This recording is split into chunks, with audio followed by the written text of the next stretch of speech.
자, 얘들아, 안녕. 영상으로 수업하는 게 어색하죠? 쌤도 좀 어색한데요. 우리 지난주에 문제 다들 잘 푸셨을까요? 쌤 27문제 여러분들 2차 GP를 위해서 미리 좀 뽑아놓은 문제인데 꼭 풀어보셔야 됩니다. 우리 이 단원 배우고 나서 또 쌤이 한 13개에서 14문제를 줄 거예요. 그럼 총 41문제 정도 됩니다. 이 41문제 중에서 GP평가 25문제 낼 거니까 꼭 풀어보시기 바라고, 또 나중에 쌤이 풀이도 할 거고요. 그러면 여러분들 생투 성취도는 좀 걱정 안 하셔도 되지 않을까 생각을 합니다. 자, 그럼 오늘 영상으로 배울 내용 한번 소개를 해보도록 할게요. 자, 우리가 이제 그 지난 시간까지 여러분들 전사 번역까지 우리 모두 했잖아요. 이제 마지막 단원입니다. 유전자 마지막 단원에서 뭘 할 거냐면, 네, 제일 중요한 메인입니다. 유전자의 발현과 조절이라는 걸 할 거예요. 그래서 어떻게 유전자가 발현되는지까지 우리가 지금 배웠어요. 그럼 이제 이 발현을 어떻게 조절하는지라고 생각하시면 될 것 같은데, 뭐냐면 얘들아, 우리 몸속에 있는 모든 유전자가 항상 계속 매일 매번 발현이 될까요? 자, 질문에서 의도가 보이지?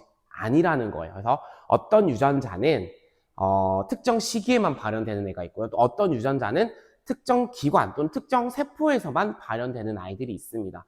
그럼 어떻게 어떤 유전자는 특정 시기에만, 어떤 또 다른 유전자는 특정 세포에서만 발현될 수 있냐라는 거예요. 왜냐하면 우리가 알고 있지만 우리 몸속에 있는 모든 세포는 동일한 DNA를 가지고 있거든요.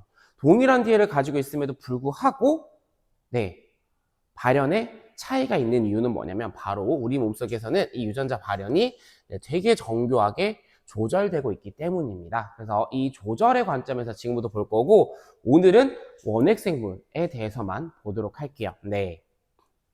자, 그러면 우리가 알고 있는 원핵생물 대표적인 아이죠. 누구냐면 바로 대장균을 보도록 하겠습니다. 이 대장균이라고 하는 아이는 어떻게 유전자 발현이 조절되는지를 보도록 할게요. 자, 먼저 대장균은 어떤 에너지원을 이용하느냐, 대장균 특징부터 먼저 볼 건데요. 대장균도 얘들아 생명체잖아요. 그죠? 그러니까 얘네도 먹고 살아야 되기 때문에 에너지원이 필요해요. 그래서 만약에 얘네들한테 포도당과 젖당을 모두 준다면 이 아이들의 원픽은 누구냐? 네, 사람하고 똑같습니다. 포도당이 원픽이에요. 네. 옛날에 핑미업 이런 노래 있었는데, 자, 원픽이 포도당입니다. 그래서 포도당을 먼저 이용을 하고, 그 다음에 포도당을 모두 다 쓰면 이제 더 이상 먹을 게 없잖아. 그러면 그때 누굴 쓰냐면 젖당을 에너지원으로 쓴다라고 생각을 하시면 될 것 같은데, 자, 그러면 얘들 생각해봐. 대장균이 항상 젖당을 쓰는 게 아닌 상황인 거지. 그죠? 자, 그러면 이 대장균이 젖당을 쓸 때만 관련 단백질들을 만들어 놓고 쓰지 않으면 굳이 만들 필요가 없겠죠. 왜 생각해봐요. 대장균 단세포잖아. 얼마나 세균이 작아. 그 세포 안에 모든 게 다 들어가 있어야 되는데 안 쓰는 것까지 계속 저장을 해놓으면 어렵겠죠. 그래서 이 대장균은 어떻게 하느냐. 포도당을 이용을 할 때는 젖당 이용에 필요한 아이들을 안 만들어요. 그리고 언제만 젖당을 꼭 이용을 해야 되는 상황에서만 이 아이들을 만든다라는 건데, 자, 그럼 대장균은요, 이 젖당을 이용하기 위해서 무엇이 필요하느냐? 첫 번째, 젖당을 세포막 안으로 들여오게 해야 돼요. 그래서 이걸 우리는 뭐라고 하냐면 투과 효소라고 합니다. 젖당을 투과시키는 효소가 필요하다라는 거고요. 두 번째는 이 젖당은 얘들아 이당류예요. 네, 이당류예요. 그러니까 사실은 얘들아 대장균이 젖당 자체를 이용하는 것이 아니라 이당인 젖당을 분해시키면 뭘로 분해가 되냐면, 얘네가 분해가 되면 이렇게 분해가 돼요.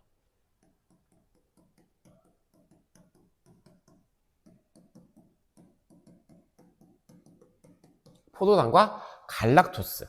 여기다 쓰면 되는데요. 젖당을 포도당과, 그죠, 왜 이래? 젖당을 포도당과 그다음에 갈락토스로 분해를 해서 얘들아 뭘 쓰고 싶은 거야? 사실은 얘를 쓰고 싶은 거야. 그러니까 포도당이 있으면 굳이 젖당을 쓸 필요가 없는 게, 나는 포도당을 원하니까 포도당을 다이렉트로 쓰면 돼요. 포도당이 없으면 대안으로 누굴 써야 돼? 젖당을 쓰는 건데 사실 젖당 자체를 이용하는 게 아니라 젖당 속에 숨어있는 누구? 얘를 쓰고 싶은 거죠. 포도당을 쓰고 싶은 겁니다. 그래서 이 젖당 속에 포도당을 쓰기 위해서는 뭘 해야 돼? 분해해야 되는데 그 아이가 젖당 분해 요소입니다. 이러한 아이들이 필요하다라는 거지. 투과 요소도 필요하고 젖당 분해 요소도 필요한데 이 아이들을 항상 만드는 것이 아니라 언제? 젖당을 에너지원으로 이용할 때에만 합성량을 급격히 높이는 거죠. 급격히 증가하는 거고요. 그러면 굳이 이용하지 않을 때는 합성할 필요가 있어요? 없어요? 합성이? 그렇죠.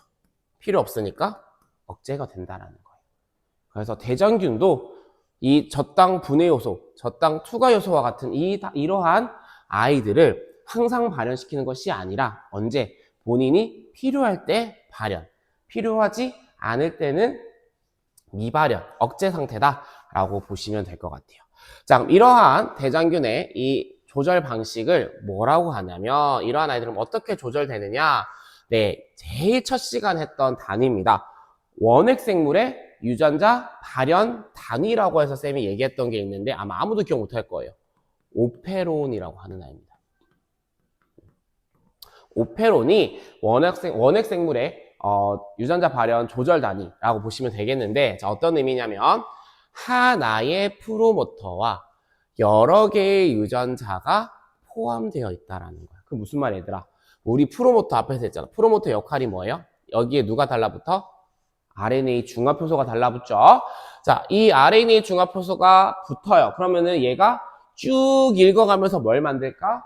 그렇지, mRNA 만들 거예요. mRNA를 만드는데 여러 개의 유전자가 같이 붙어 있어요. 그럼 뭐야? 한 번 읽어가는데 여러 개의 유전자의 mRNA를 만들 수가 있는 거지. 개이득이죠.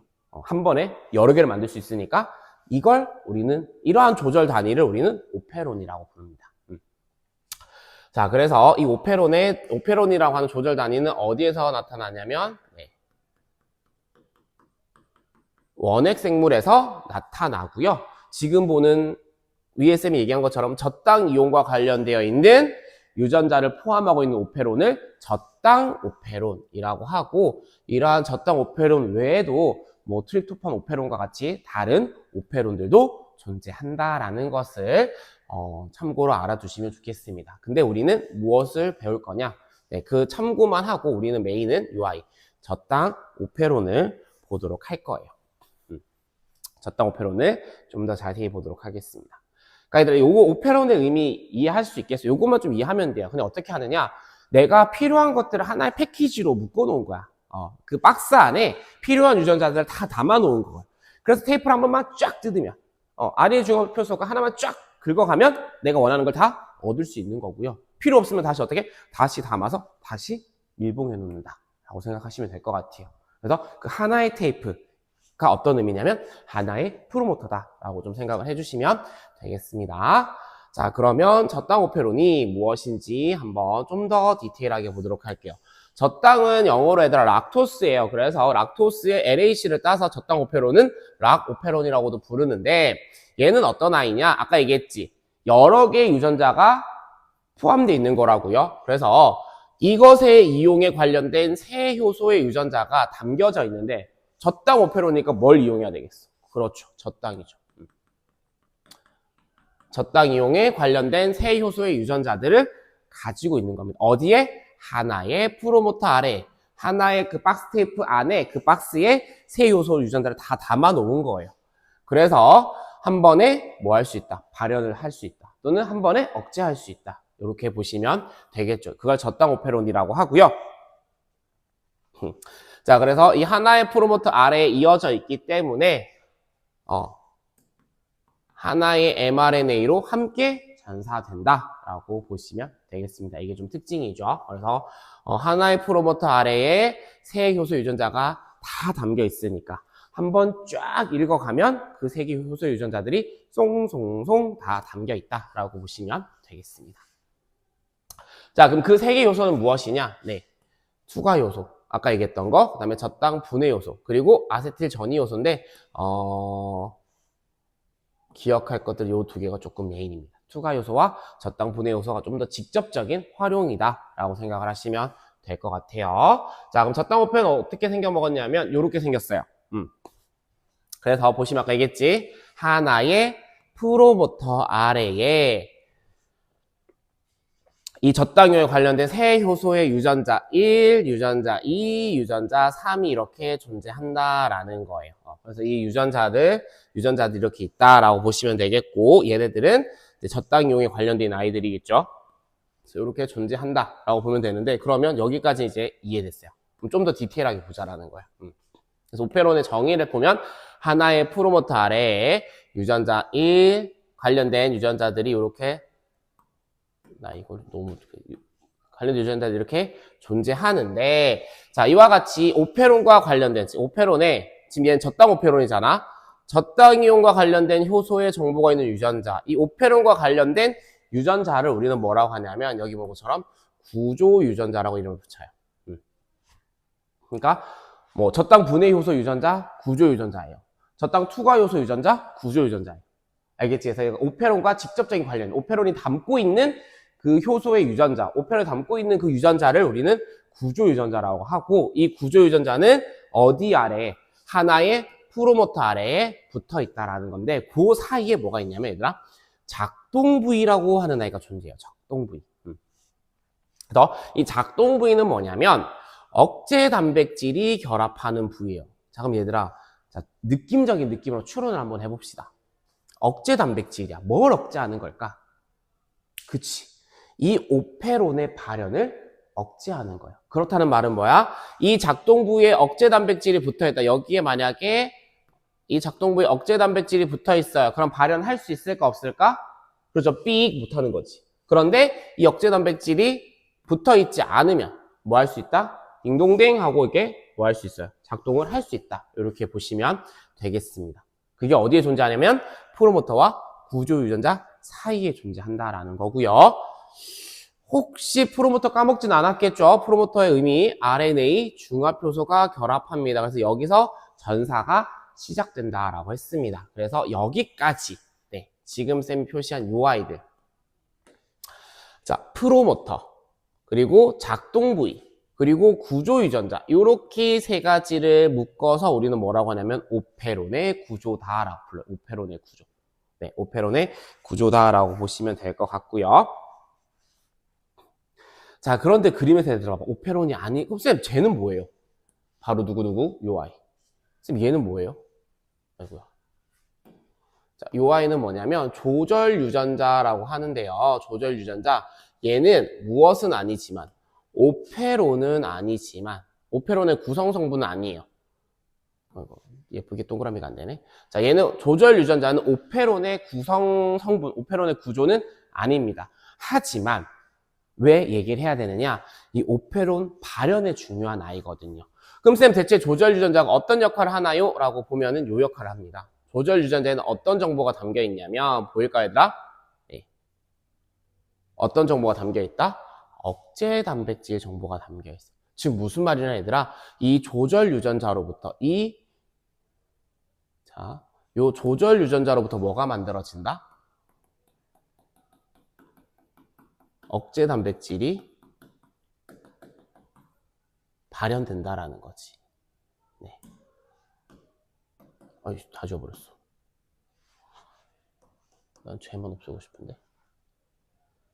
억제 단백질이 발현. 하나만 더. 발현된다라고 보시면 돼요. 그래서 이 조절 유전자 다시 한번 얘기합니다. 오페론의 구성 성분이 아닙니다. 하지만 우리가 얘기할 수밖에 없는 이유는 뭐다? 얘가 오페론 발현에 관여하는 억제 단백질에 대한 정보를 가지고 있고요. 얘로부터 억제 단백질이 만들어지기 때문이다 라고 보시면 되겠습니다. 그래서 밑에 조절 유전자 따로 한번 정리 다시 해볼게요. 저 쌤이 좀 디테일하게 정리해놨죠. 뭐라고 해놨어요? 조절 유전자란 저당 오페론에 포함되지 않는 부위다. 하지만 저당 오페론 작동에 관여하는 무엇을 암호화한다? 억제 단백질을 암호화하고 있다라는 거고요. 자, 제일 중요한 내용이에요. 억제 단백질 암호화하는데 제일 중요한 게 뭐냐면 이 억제 단백질이요.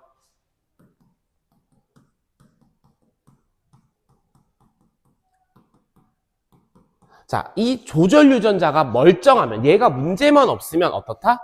항상 발현된다라는 내용이 조금 포인트예요. 즉, 조절 유전자가 항상 발현된다라는 말은 뭐야, 얘들아? 억제 단백질이 항상 생성된다라는 거지. 이 말이 뭐야, 얘들아? 억제 단백질이 항상 생성된다라는 거야.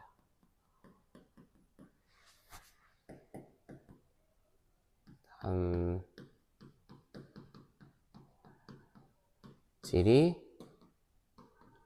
항상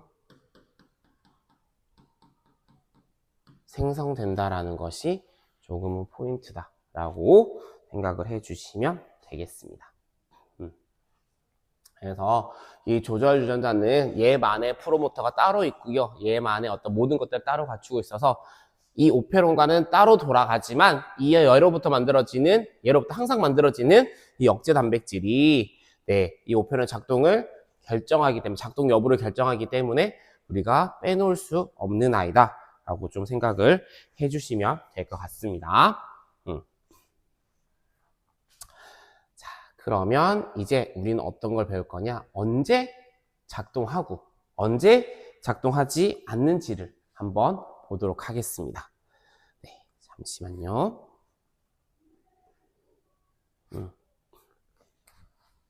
자, 언제 작동하는지 볼게요. 자, 적당히 없을 때. 자, 적당히 없다. 케이스를 나눌 거야. 자, 적당히 없어요. 그럼 이 오페론 작동할 필요가 있어요? 없어요? 없죠. 적당 오페론 작동이 억제됩니다. 자, 그럼 어떤 과정을 통해서 억제가 되느냐? 자, 먼저 그림으로 보고 쌤이 설명을 한 다음에 여러분들 위에 표로 빈칸 한번 채워볼게요. 자, 적당히 없습니다. 그러면 일단은 적당히 있든 없든 항상 영향을 주는 아이 누구? 예. 이 조절 유전자 멀쩡해요. 그러면 예로부터 조절 유전자 mRNA가 만들어져요. 그리고 그 mRNA를 가지고 어떤 단백질이 만들어지냐면 이 억제 단백질이 만들어지는데, 이 억제 단백질을 쌤이 얘기했지 뭐라고? 얘는 항상 발현이라고 했죠. 얘가 항상 발현돼요. 자, 그러면 이 항상 발현된 억제 단백질이 만들어졌잖아. 포도당이 없죠. 그럼 어떻게 하느냐? 얘가 프로모터의 작동 부위에 이렇게 결합해요. 아까 얘기했잖아. 억제 단백질이 작동 부위 뭐야? 얘가 억제 단백질이 결합하는 부위잖아요. 이 억제 단백질이 결합하는 이 작동 부위에 억제 단백질이 붙어요. 자, 붙으면 얘들아 어떻게 돼? 자, 여기에 차단막이 생기는 거, 차단이 생기는 거, 차단. 자, 얘가 차단해 버리니까 누가? RNA 중합 효소가 프로모터에 결합할 수 있을까 없을까? 네, 결합을 못 하는 거죠. 자, 억제 단백질이 작동 부위에 결합해서 차단시켜버리면 RNA 중합 효소는 프로모터에 결합하지 못해요. 그러니까 뭘 하지 못해? 구조 유전자의 전사가 일어나지 않는 거죠. 자, 결합 못하니까 구조 유전자 전사가 일어나지 않아요. 그러니까 자연스럽게 젖당 이용에 관련된 효소가 만들어지지 않는다라는 겁니다. 이해될까요?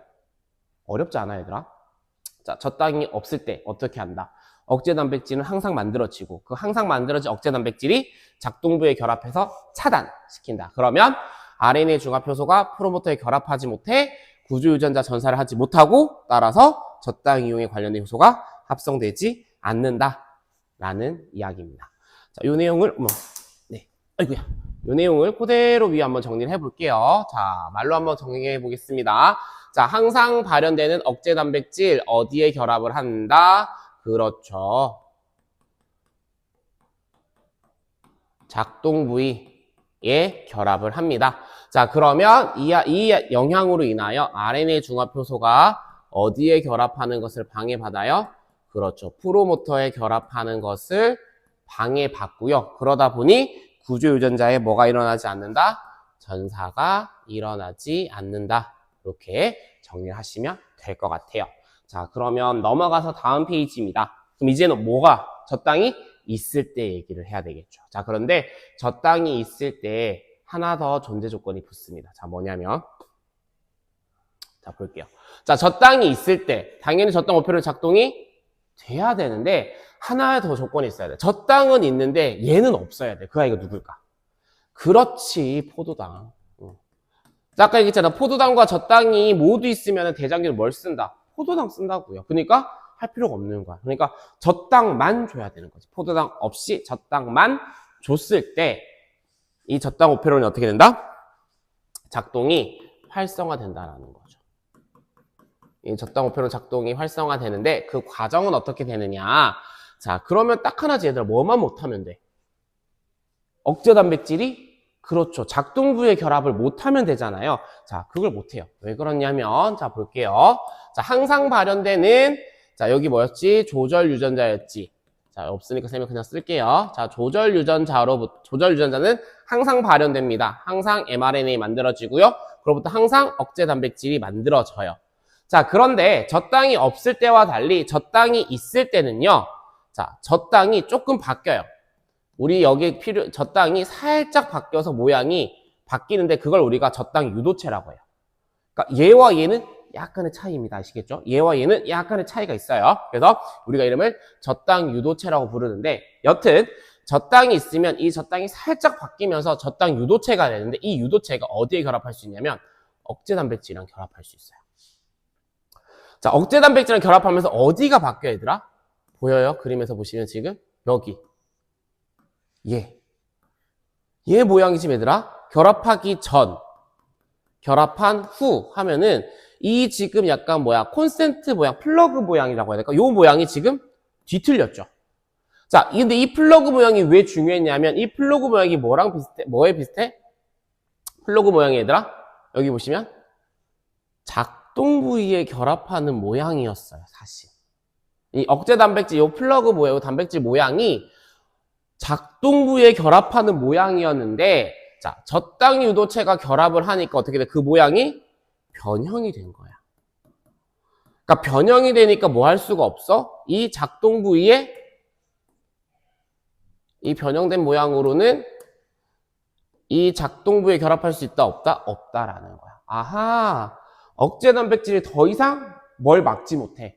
네, 이 오페론을 막지 못하는 거죠. 그러니까 이제 억제 단백질이 방해 안 하니까 누가 RNA 중화효소가 어디에 프로모터에 결합을 한 거죠.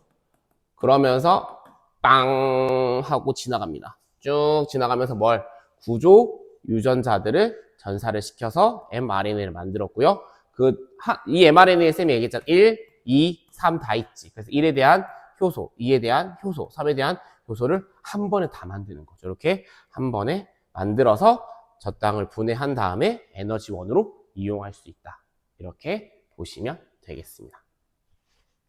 자, 그래서 여기 보면은 위의 내용 정리 한번 해볼게요. 어렵지 않습니다. 딱 하나예요. 억제 단백질, 자, 젖당이 있을 때, 근데 포도당은 없을 때, 그러니까 젖당만 있을 때라고 가정을 한다면 어떤 과정만 막으면 된다. 억제 단백질이 작동부에 결합하는 과정만 막으면 되는데 그걸 누가 막아준다? 젖당이. 좀 더 정확히 얘기하면 젖당 비스무리한 그렇지 젖당 유도체가 막아준다라고 생각하시면 되겠습니다. 그래서 억제 단백질이 누구와 결합을 하냐면 젖당 유도체와 결합을 합니다. 자, 젖당 유도체와 결합하면 억제 단백질의 구조가 변형이 되죠. 억제 단백질의 구조가 변형되면서 작동부에 결합하지 못하게 되고요. 따라서 네, RNA 중화효소를 방해하지 못하는 거죠. 그래서 얘가 어디에? 오페론의 프로모터 결합할 수 있게 되고요. 따라서 구조 유전자의 전사가 일어나면서 필요한 네, 효소들이 만들어진다라는 겁니다. 자, 그러면 여기까지가 해서 우리가 이제 젖당 오페론의 발현, 조절을 봤고요. 자, 요것만 하면 너무 쉽지 않아, 그치? 그래서 우리가 조금 추론하는 걸 한번 해보도록 할게요.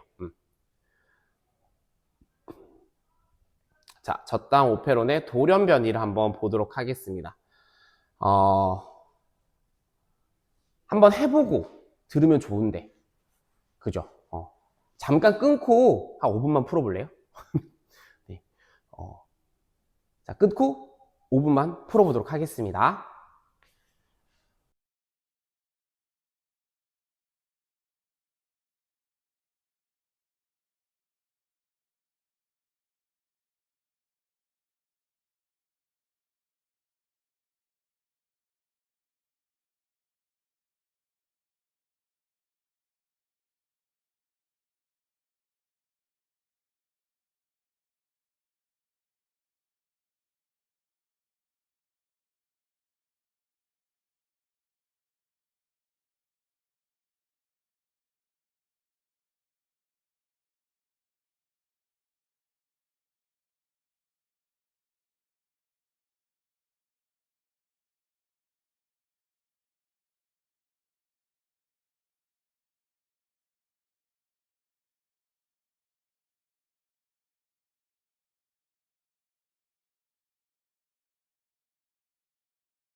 자, 한번 풀어보셨나요? 자, 그러면 우리가 이제 여러분도 자료 해석을 어떻게 했는지 모르겠지만, 한번 여러분들이 해석한 내용과 쌤이 해석한 내용을 같이 맞춰보면 좋을 것 같아요. 자, 저당 우페론의 돌연변에 대한 자료 해석입니다. 자, 어떻게 했냐면, 야생형 대장균, 우리 앞에서 했었지, 야생형 일반적인 아이라고 했어요. 쉽게 말하면, 네, 정상적인 아이입니다. 정상적인 야생형 대장균과 그 다음에 저당 우페론을 조절하는 조절 유전자가 결실된 돌연변이와 그 다음에 저당 우페론의 프로모터가 결실된 돌연변이 이렇게 세 개의 대장균을 준비를 했어요. 세 종류의 대장균을 준비를 했고 그리고 배지는 저당이 있는 배지와 없는 배지에 각각 배양을 하면서 무엇이 만들어지는지를 저당 분해 효소가 만들어지는지를 알아보는데 이때 또 하나의 조건이 있습니다. 뭐는 아예 없다. 네, 포도당은 애초에 존재하지 않는다. 라는 과정의 단서 조건이 있습니다. 얘를 가지고 한번 보도록 할게요. 자, 그러면 일단 먼저 특징부터 한번 생각을 해보자. 자, 결실 부위가 하나도 없는 1번 야생형 대장균은 문제될 게 있어 없어? 없죠. 문제될 게 하나도 없어요. 그래서 우리가 특징을 이렇게 두 글자로 써보겠습니다. 정상이다 라고 생각하면 정상이다. 자, 조절 유전자가 결실되어 있어요. 조절 유전자 무엇을 만드는 아이였지? 그렇죠. 오페론의 구성 성분은 아니지만 이 조절 유전자로부터는 항상 뭐가 만들어지더라? 억제 단백질이 만들어진다라고 했어요. 그런데 그 아이가 결실 없대요. 그럼 뭘 못 만들까? 그렇죠. 억제 단백질 합성이 안 되겠죠.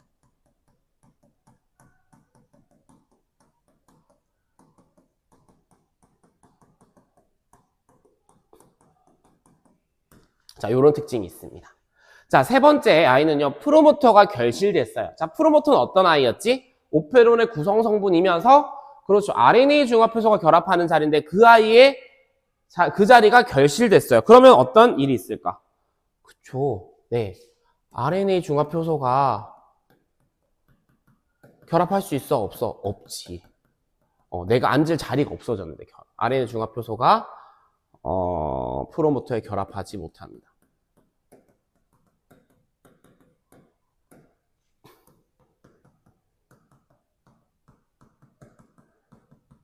하지 못한다.